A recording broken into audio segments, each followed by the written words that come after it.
Donald Trump and JD Vance, they've been out there on the trail, running their mouth, as they tend to.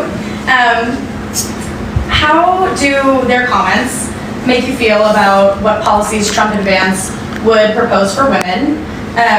And how does this presidential election affect reproductive health care, sort of going a little bit deeper on things like contraception, IVF in Arizona? Is there any comments that have stood out to you, really jarred you? They're saying the quiet part out loud. I think that the truth is they're not going to stop there. If we think that, not that any of us want what they're saying to happen, but that's not the limit to where they're willing to go.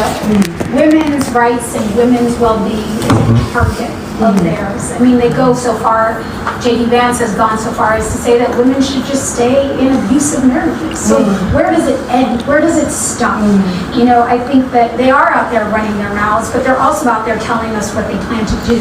And we need to listen. And we can't roll our eyes or just make jokes about it. We got to vote. Right. And the memes aren't enough. The memes are not enough. We've got to vote, and we have so many days till registration deadline, so we have to be out there registering every last person to vote. Early voting begins October 10, 11, 10? 9. October 9th. That's right.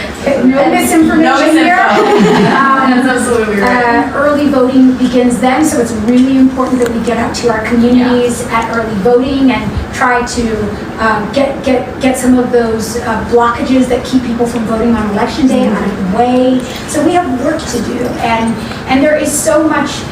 Yes, we have to show up because the picture of what the nightmare that could materialize in a Trump-Vance administration is devastating, but also we have so much to hope for.